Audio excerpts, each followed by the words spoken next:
पर लगातार रद्द अमल यानी रिएक्शंस सामने आ रहे हैं। तो आइए डिबेट का आगाज करने से पहले देखते हैं कि लीडरान के उमर अब्दुल्ला के बजट पर किस तरह से अपने रद्द अमल का इजहार किया गया है। 8 साल के बाद एक इलेक्टेड रिप्रेजेंटेटिव्स की एक सरकार की बजट आई है और ये कहा गया है कि अगले 5 साल के लिए जो कमिटमेंट्स है वो हमने पूरी करनी है और वो 5 साल के अंदर जो चीज़ें होनी है उसकी एक स्ट्रॉन्ग फाउंडेशन कल के बजट से रखी गई है।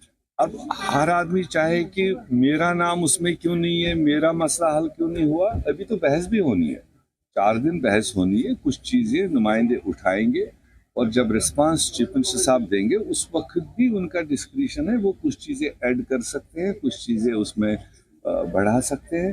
तो और फिर उसके बाद डिपार्टमेंटल ग्रांट्स है। फाइनली बजट इन टोटल करीब 25 तारीख के आसपास अप्रूव होना है। आपको मुबारकबाद देना चाहूँगी जो उन्होंने कल एक बहुत बड़ा गिफ्ट जो है जम्मू कश्मीर के बहनों को दिया है, जिसमें फ्री बस सर्विस सफ़र करने का जो कल उन्होंने बजट में जो पेश किया है, मुझे लगता है ये बहुत बड़ी बात है। और मैं बहनों को यही कहूँगी जैसे वो बढ़ रहे आगे, बहुत काबिल है, हमारी बहनें बहुत ज़हीन हैं, उनकी काबिलियत में कोई शक नहीं है और हर प्रोफेशन में वो आगे हैं आज भी, चाहे आप एजुकेशन की बात करें, चाहे आप हेल्थ की बात करें, IAS की बात करें, किसी भी सोशल वर्क की बात करें, हमारे बहनों का बहुत रोल है, आगे बढ़े। और पॉलिटिकल पार्टीज़ को भी, जैसे वज़ीर आज़म साहब ने 33% जो है पार्लियामेंट में पास कराया, लेकिन पास कराना बड़ी बात नहीं होती है, इसको इम्प्लीमेंट करना जो है वो बड़ी बात होती है। Thank you. यूटी किसी भी हाल में, किसी भी सूरत में ठीक नहीं है, ये पूरे मुल्क के यूटीज़ का तजुर्बा हमें बता रहा है। खुद जन हालात से हम गुज़र रहे हैं, हमारी इकोनॉमी का हाल, हमारे पॉलिटिकल स्टेबिलिटी का सवाल, हमारे कल्चरल और बाकी जो मामलात हैं वो बिगड़े ही हैं, यूटी में संभले नहीं। तो इस वजह से हमारा मानना है कि स्टेटहुड का दर्जा जो कॉन्स्टिट्यूशनल प्रोसेस में बना है उसको बहाल किया जाना चाहिए एट द अर्लीस्ट। हमने तो सोचा था जितने वादे इलेक्शन मैनिफेस्टो में किए थे वो सारे वादे निभाए जाएंगे, पर अफसोस कोई भी वादा नहीं निभाया गया। एक पर्टिकुलर कैटेगरी निर्धारित करके आम जनमानस को फिर से निराश कर दिया गया, BPLs को निराश कर दिया गया। तो एक पर्टिकुलर कैटेगरी जो कि हमारे जम्मू कश्मीर में कुछ % ही होगी, उनको खुश कर दिया। उनको भी क्या ही खुश किया, अभी देखते हैं कि वो धरातल पे कितनी योजनाएं लागू होती। हमारे जब नेतृत्व ने ये फाइनल कर लिया है, फैसला कर लिया है और कमिटमेंट कर ली है, तो हम एग्रेसिवली क्यों दौड़ें? जब हमारी कमिटमेंट है, हमारी प्रतिबद्धता है, नरेंद्र मोदी जी ने दोहराया है और हम तो मानते हैं कि नरेंद्र मोदी जी की गारंटी है अपने आप में, तो एग्रेसिवली जाने की ज़रूरत नहीं है हमें। स्टेटहुड आएगा, राइट टाइम पे आएगा। इनको जिस चीज़ की जल्दबाजी है, इनके पीछे आगे पीछे पुलिस होनी चाहिए, पुलिस के अतिरिक्त इनको स्टेटहुड की आवश्यकता नहीं है। और जो थोड़ा बहुत इनको कश्मीर में आंखें दिखाए, उसको डांटें, डपटे, डंडा दिखाए, मिसयूज करें पुलिस फोर्स का, उसके अतिरिक्त इनके पास और कोई भी मुझे लगता है कि एजेंडा नहीं है। बजट पिछले 7 साल में भी आता रहा जब कोई हुकूमत यहाँ नहीं, तो इस बजट में कौन सी ऐसी चीज है जिससे मेरे जम्मू कश्मीर के वासियों को कोई बहुत बड़ी सुविधा मिलेगी? ना हम बजट के लिए लड़ने के लिए निकले हैं, ना उनकी तारीफ के लिए निकले हैं, ना उनकी मुखालफत के लिए निकले हैं। मेरी गुजारिश होगी उस असेंबली से जिस असेंबली में हमारी कोई नुमाइंदगी नहीं है, क्योंकि वहाँ 90 लोग बैठे हैं, उन सब से गुजारिश होगी कि पहला बिल पास कर लीजिए जो हमारा डोमिसाइल लॉ है, जिसमें 15 साल के बाद डोमिसाइल मिलता है। ये चूंकि हमारे अपने हाथ इख्तियार में, इसे 50 साल कर लीजिए ताकि 50 साल के बाद यहाँ डोमिसाइल किसी को मिले। मुझे लग रहा है कि मुझे नहीं बल्कि पूरे कौम को लग रहा है ये एंटी पीपल बजट है और इसमें कहीं भी हमें कोई नज़र नहीं आ रहा है। जो बिजनेस हम कहेंगे, इंडस्ट्रीज करेंगे, कमर्शियल्स की बात करेंगे। आप एक चीज़ बताइए, कुछ वेलफेयर मेजर्स इन्होंने लिए हैं, वो भी limited to certain part of the society, और हम उसमें कोई ये नहीं कहेंगे कि क्यों किया हो।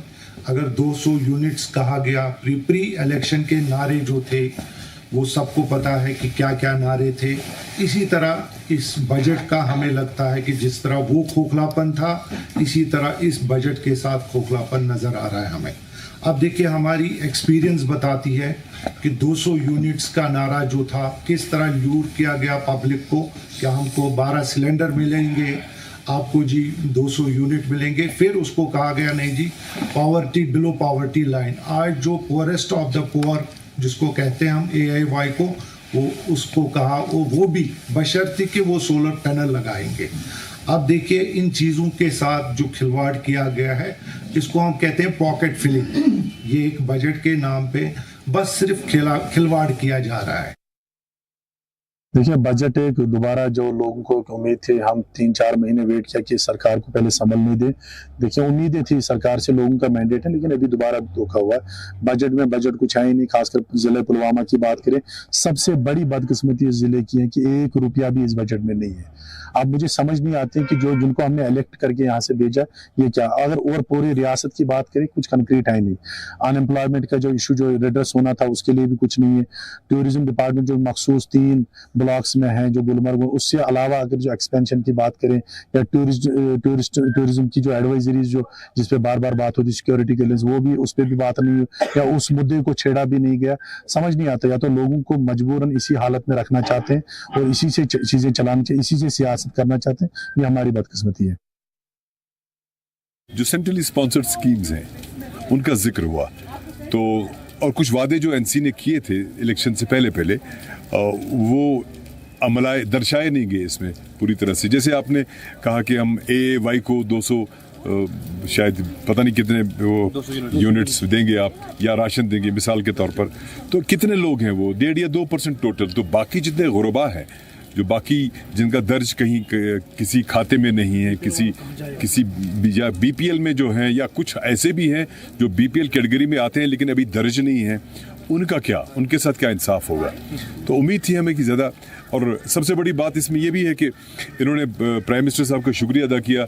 2015 के जो PMDP प्रोजेक्ट 80,000 करोड़ का, वो हमारी सरकार थी, मरहूम मुफ्ती मोहम्मद सईद साहब थे वज़ीर आला, तो 80,000 करोड़ का प्रोजेक्ट एक पैकेज आ गया। एक ऐसा बजट है जो जम्मू कश्मीर की हिस्ट्री में ऐसा कोई बजट है ही नहीं। इन्होंने मजाक बना के रख दिया है जम्मू कश्मीर का, और जम्मू कश्मीर की आवाम को इन्होंने धोखा दिया। और जम्मू कश्मीर आवाम इनसे क्या चाहती थी और इन्होंने क्या किया, और इन्होंने वोट किस पे लिए थे। मुझे बताइए, इन्होंने कहा था 200 बिजली यूनिट फ्री, वीडियो भी वायरल है इनका जो इन्होंने कहा था। मुझे बताइए, 200 यूनिट बिजली फ्री इन्होंने कहा था हम देंगे, तो इन्होंने सबसे वादा किया था हम 200 यूनिट देंगे। तो मुझे बताइए, कल ऐसा क्या हुआ, इनका माइंड ऐसा क्यों चेंज हुआ। इन्होंने नहीं कहा भाई AIY को हम ये दे देंगे 10 किलो चाहिए, ये तो नरेंद्र मोदी जी भी दे रहे थे, वो तो फ्री में दे रहे थे, वो तो 35-35 किलो दे रहे थे। ये तो स्कीमें जो ये बता रहे थे हमें कल, ये तो नरेंद्र मोदी जी की दी हुई है। तो ये उन्हीं को फिर उधर इधर करके बनाया था। जो इन्होंने प्रोमिसेस किए थे जम्मू कश्मीर की आवाम को, वो इन्होंने अभी फुलफिल नहीं किए। और बड़ा चढ़ा के इनके जो कॉर्डर है, इन्होंने कहा था कल ट्वीट्स पे, इन्होंने कहा है मीडिया में जाके, कहते हैं हमारे जो प्रॉमिस, हमने जो मैनिफेस्टो में बोला था वो हमने पूरे किए। तो मुझे ऐसा तो नहीं लगा। और एक चीज़ मैं कहना चाहूँ, जो AIY का इन्होंने कहा था हम 10 किलो देंगे। देखिए जनाब, वो अभी असेसमेंट आया है गवर्नमेंट का, वो 2 करोड़ लोग जम्मू कश्मीर की आवाम है अभी, तो पीपल अभी 2 करोड़ है। तो मैंने कल चेक किया 1.7% ऐसे लोग हैं जिनके पास AIY की राशन कार्ड है, और ये भी पता नहीं है ये बेचारे हैं गरीब है या नहीं भी है। तो आपने सुना कि किस तरह अलग अलग लीडरान ने उमर अब्दुल्ला सरकार के बजट पर अपने रद्द अमल का इजहार किया। लेकिन यही नहीं, Jammu Kashmir casual daily wagers forum ने भी अपने रद्द अमल का इजहार किया है इसको लेकर, और सरकार पर डेली वेजर्स को नजरअंदाज करने का इल्जाम भी लगाया है। जब बजट स्पीच की बात आई, इस बजट स्पीच में डेली वेजर कैजुअल लेबर को देने के लिए सरकार के पास फूटी कौड़ी भी नहीं थी। हम इसकी पुरजोर अल्फाज में मजम्मत करते हैं और डेली वेजर्स कैजुअल लेबर्स मायूस हो चुके हैं इस बजट से। सिर्फ एक तबके को नजरअंदाज किया गया, जो यहाँ की सरकार को चलाते हैं। हम एम्प्लॉयज की बात करते हैं, मैं खाली डेली वेजर्स कैजुअल लेबर्स की बात नहीं कर रहा हूं, सारे एम्प्लॉयज की 4.5 लाख मुलाजमिन हैं और 61,000 से ज्यादा आरजी मुलाजमिन है। इस तबके को नजरअंदाज किया गया, प्री बजट मीटिंग में हमको नहीं बुलाया गया, तो हमने कोई गिला शिकवा नहीं किया। और यही नहीं, जम्मू कश्मीर सरकार के बजट पर लोगों की तरफ से भी अपने अपने रद्द-ए-अमल का इजहार किया जा रहा है। लोगों का उमर अब्दुल्ला सरकार के बजट पर क्या है रद्द-ए-अमल, आइए आपको सुनवाते हैं।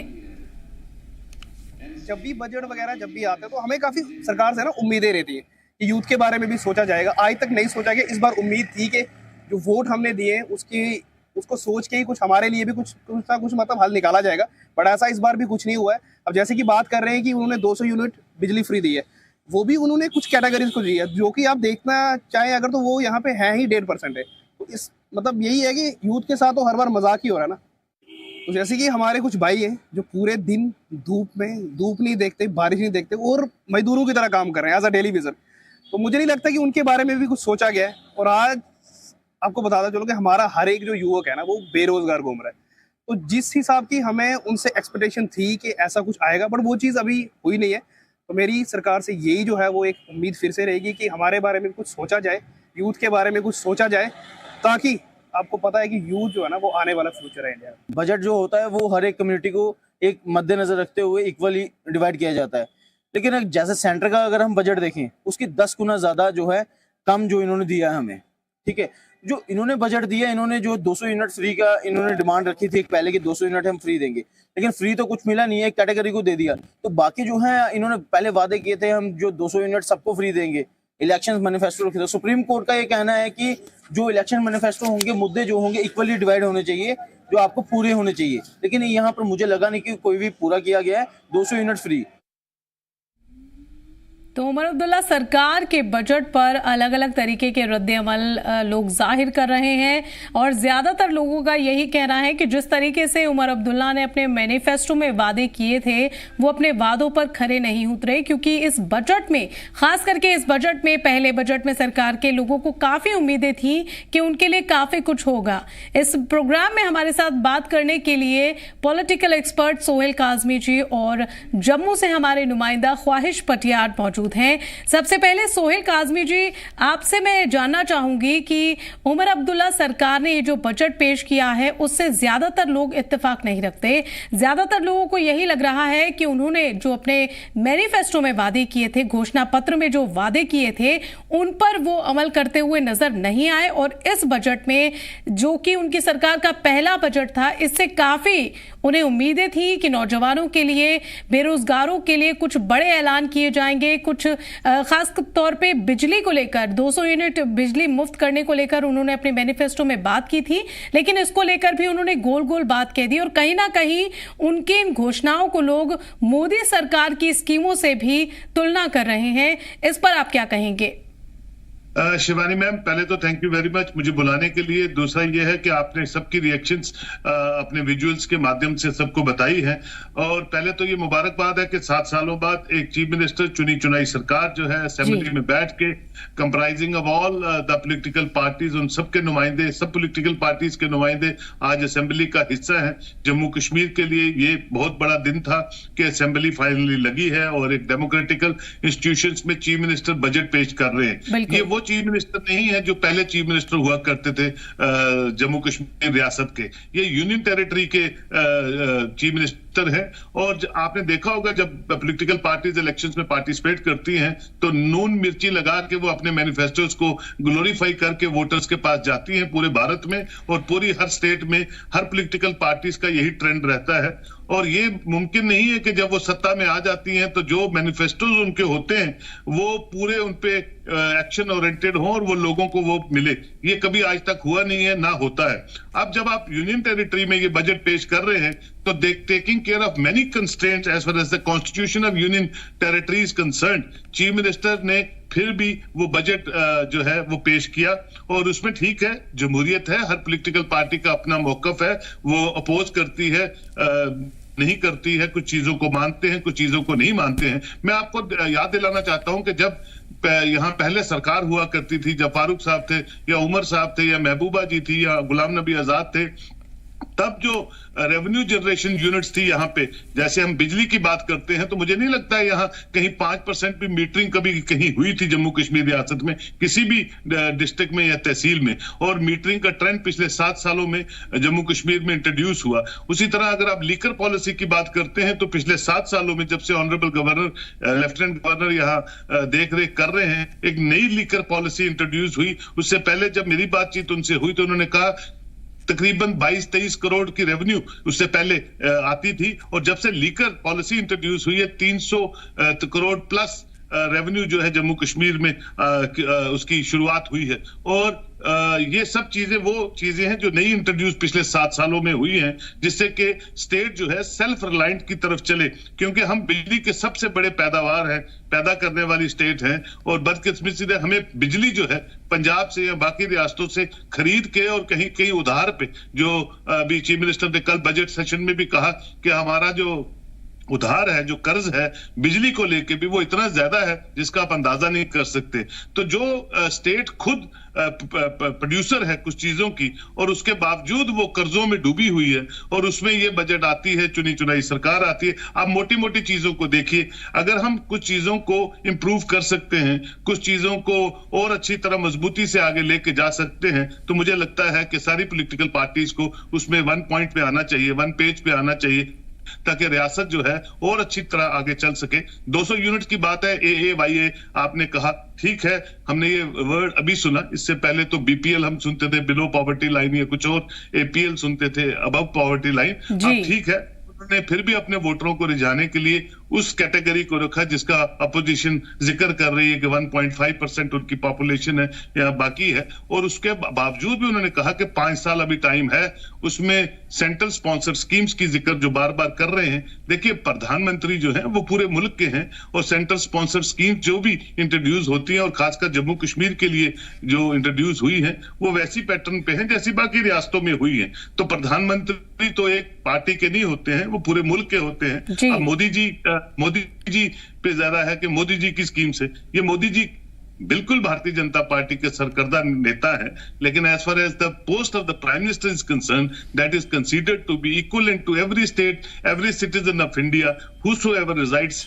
वेयरएवर। तो ये ठीक है, वो अपने अपने मौकफ, अपनी अपनी बातें रख रहे हैं, लेकिन मैं समझता हूं इस क्रूशियल जंक्चर में इस सारी चीजों को, और चीजों को, सिचुएशंस को देखते हुए फाइनली बजट जो है लोगों के सामने पेश किया गया, ऑनरेबल मेंबर्स के सामने पेश किया गया, जो अपने आप में एक अचीवमेंट है। और मुझे लगता है ये अभी काफी दिन है, इस पे और बहस होगी, क्या क्या चीजें पास होंगी, क्या क्या नहीं होंगी, आने वाले दिन जरूर बता। जी बिल्कुल, अभी बहुत वक्त है उमर सरकार के पास नई नई स्कीमें लोगों के लिए पेश करने का। लेकिन हमारे साथ हमारे नुमाइंदा ख्वाहिश पटियाट भी जम्मू से हैं। ख्वाहिश, आपसे जानना चाहेंगे कि जिस तरीके से ये बजट पेश किया गया है, उससे रियासत पर, उस पर आर्थिक विकास पर उसके क्या असर पड़ सकता है?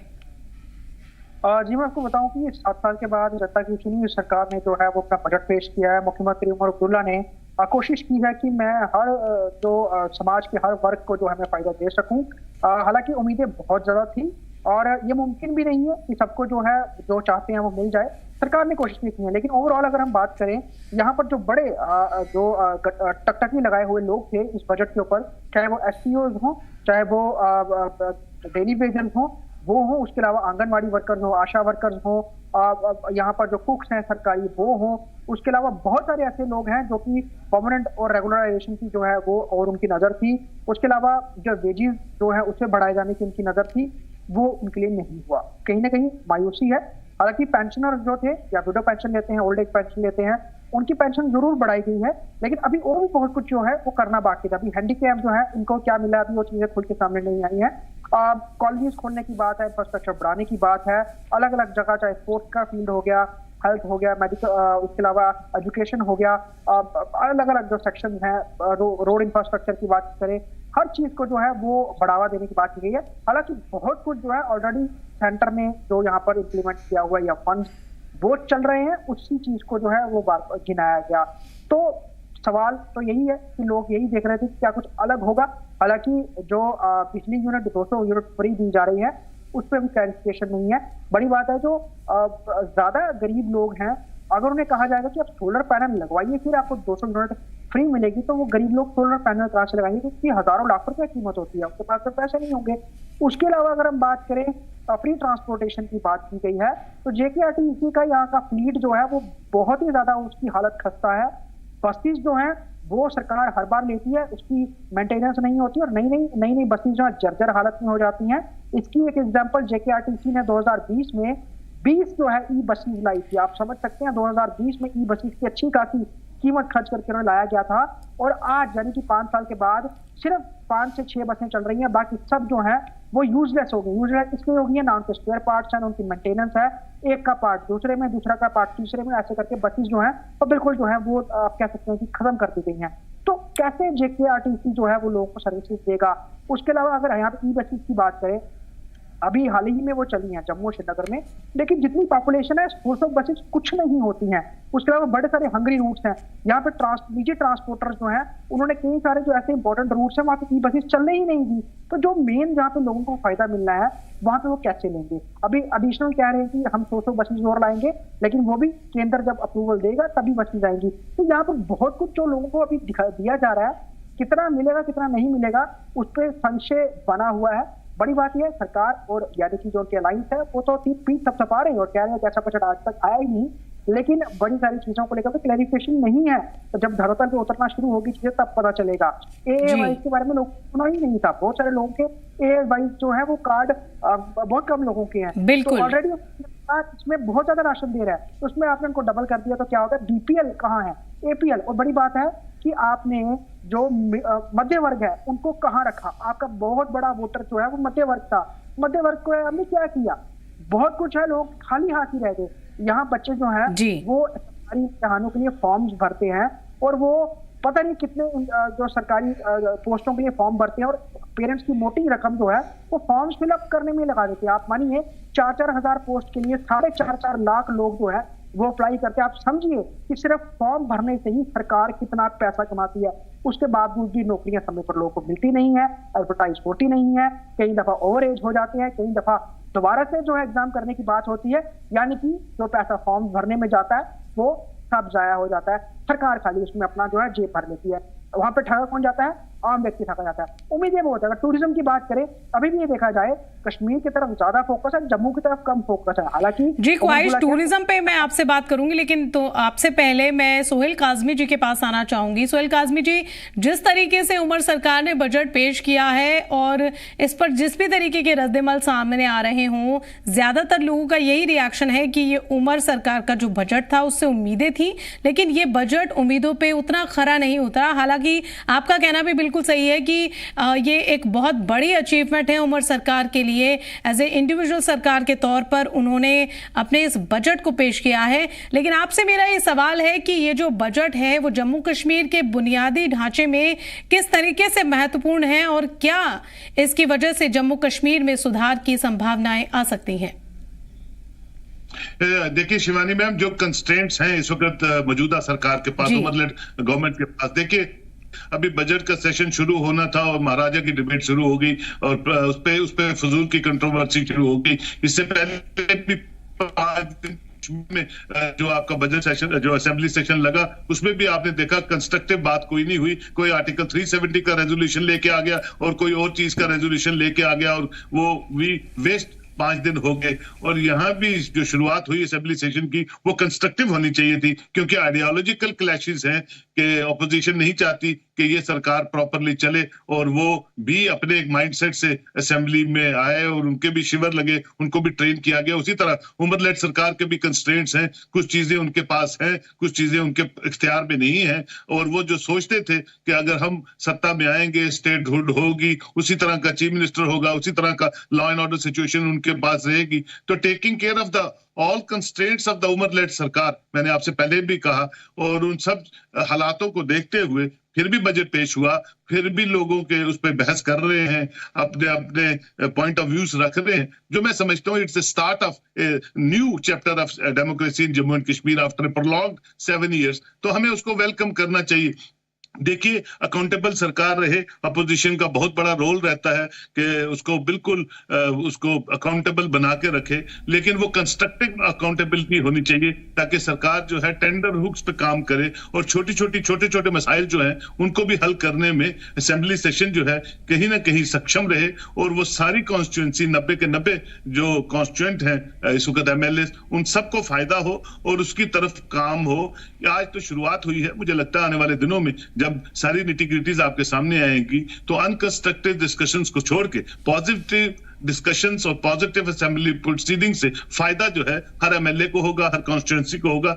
देखिए, उम्मीद पे ही दुनिया कायम है और उम्मीद करनी चाहिए। गुड गवर्नेंस की बात भारतीय जनता पार्टी भी करती है, NC भी करती है और बाकी पार्टीज भी करती हैं। तो मेन मुद्दा जो कुल मिला के जो सामने आता है, जो ऑनरेबल LG ने भी अपने खुतबे में कहा कि स्टेटहुड के लिए बात करनी चाहिए या आर्टिकल 371 के लिए बात करनी चाहिए ताकि और आसानी हो गवर्नेंस में और लोगों को राहत जो है हर तरफ से मिले। अब एक दिन में कोई अलादीन का चिराग तो है नहीं उमर अब्दुल्ला के पास के अलादीन के चिराग से 200 यूनिट फ्री ऑफ कॉस्ट बिजली दे देंगे, आटा दे देंगे, पानी दे देंगे। ऐसा होता नहीं है, ना किसी स्टेट में आज तक ऐसा हुआ है। लेकिन ठीक है, वो इलेक्शन मैनिफेस्टो के स्लोगन्स होते हैं, वो लोगों को अपील करने के लिए होते हैं जब, लेकिन चेयर पे जब आप बैठते हैं तो आपके पास है क्या देने को, वो देख के आपको अनाउंसमेंट्स करनी है और उसी तरह से गवर्नेंस जो है उसको आगे लेके जाया जाता है। बिल्कुल सोहेल काज़मी जी हमारे साथ। ख्वाहिश आप कुछ टूरिज्म पे बात कर रहे थे, जिक्र कर रहे थे जी। ख्वाहिश, आप बोलिए।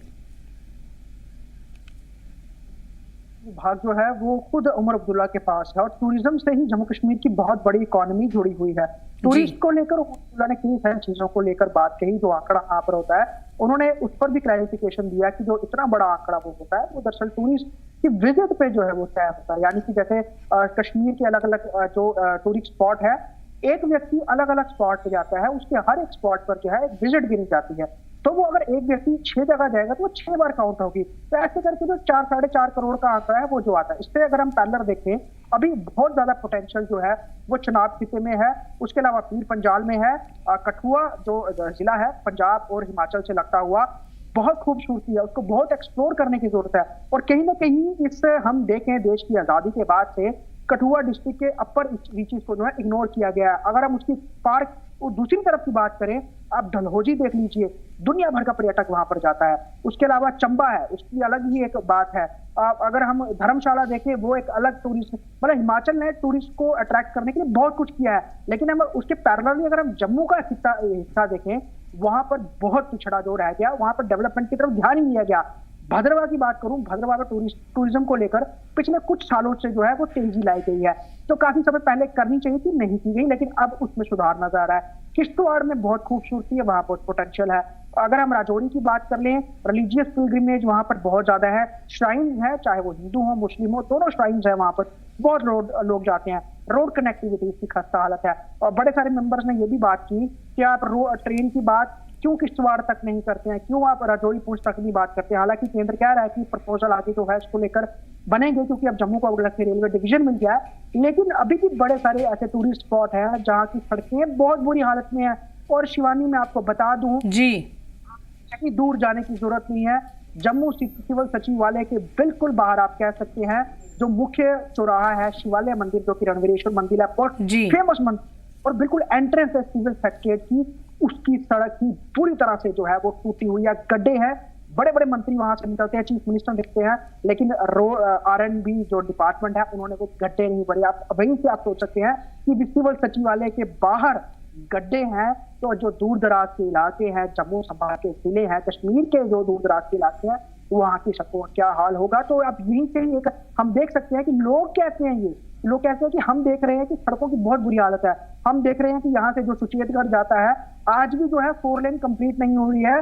जगह जगह जो है वो पंचायतें आती हैं और सड़क किनारे जो है बड़े बड़े कूड़े के ढेर लगे हैं। गार्बेज जो है वो नहीं उठाया जाता है। जो सेग्रीगेशन की बात है वो टाइमली नहीं होती, सैनिटेशन का ख्याल नहीं रखा जाता है, तो आप टूरिस्ट को क्या दिखाएंगे। अभी भी बहुत ज़्यादा जगहें हैं, अगर हम पैरेलली जैसे मैंने कहा आपको पीर पंजाल या फिर चनाब खिते की बड़े सारे खूबसूरत लोकेशन है, सड़कें नहीं है वहाँ पर, तो कैसे टूरिज्म को जो है वो बूस्ट मिलेगा। सरकार को सबसे पहले यही करना होगा। इवन कि उमर अब्दुल्ला ने भी इस चीज़ का जिक्र किया है कि टूरिज्म स्पॉट तब हम उसको ज्यादा प्रमोट करेंगे जब वहाँ की कनेक्टिविटी होगी। अब उम्मीद यही है जिस तरह से बजट खर्च करेंगे तो सड़कों को बेहतर करेंगे, वहां पर जो रहने के लिए जगहें हैं वो बनाई जाएंगी। हालांकि हर जगह जैसे उमर अब्दुल्ला ने भी कहा कि मुमकिन नहीं कि हम होटल्स बना दें, होटल से लोकल लोगों को फायदा नहीं होगा। होम स्टे की पॉलिसी को जो ज्यादा तेज किया जाएगा। उसके अलावा छोटे छोटे जो है कॉटेजेस बनाए जाएंगे, चाहे गवर्नमेंट के हों, और जो इंफ्रास्ट्रक्चर है वो बढ़ाया जाएगा। रोड कनेक्टिविटी सबसे इंपॉर्टेंट है, उसके ऊपर बात की गई है। तो ओवरऑल सरकार पे नजर है, हालांकि अभी बहुत कम हुआ है सरकार को आए हुए, अभी उनका काम हमें देखना है, क्योंकि ये तो बजट आया है, बजट कैसे सरकार इंप्लीमेंट करती है ये बहुत ही। और बड़ी बात यह है कि नेशनल कॉन्फ्रेंस के पास एक्सपीरियंस है यहाँ पे रूलिंग करने का, उन्हें पता है। लेकिन अब जिस तरह से क्योंकि ये यूटी है, बड़े सारे नए नियम है, बड़ी सारी चीजें उनके हाथ में नहीं है, और ब्यूरोक्रेसी भी कहीं ना कहीं, क्योंकि सरकार भी ये कहती है कि ब्यूरोक्रेट, तो बड़े सारे विधायक भी कहते हैं नजर आते हैं, ब्यूरोक्रेट उसको सुनते नहीं है। उनके साथ पैरेलली तालमेल बिठाना बहुत ज्यादा बिल्कुल। गवर्नमेंट जो जब तक जम्मू कश्मीर गवर्नमेंट को पूरी तरह से सपोर्ट नहीं करेंगे, आपसे इनका तालमेल नहीं होगा, कहीं ना कहीं राज्य और केंद्र सरकार को मिलकर जम्मू कश्मीर के विकास के लिए साथ आना चाहिए। सोहेल काज़मी जी, आपके पास आना चाहूंगी और अगला सवाल आपसे लेना चाहूंगी। रोजगार जो है एक बड़ा संकट है जम्मू कश्मीर के लिए, लेकिन रोजगार को लेकर कौन से कदम उठाए जाने चाहिए, जो कि इसको लेकर बजट में भी लोगों को काफी उम्मीदें थी, क्योंकि बेरोजगारी एक बहुत बड़ी बात है जम्मू कश्मीर के लिए और एक बहुत बड़ा संकट है। और जिस तरीके से हमने आपको सुनाया कि किस तरीके से आम लोगों ने भी इसको लेकर अपने रद्द-ए-अमल का इजहार किया है कि बेरोजगारी को लेकर, रोजगार को लेकर कोई ऐसे बड़े ऐलानात नहीं किए गए बजट में जिनको लेकर लोगों को काफी उम्मीदें थी, तो इसको लेकर आप क्या कहना चाहेंगे?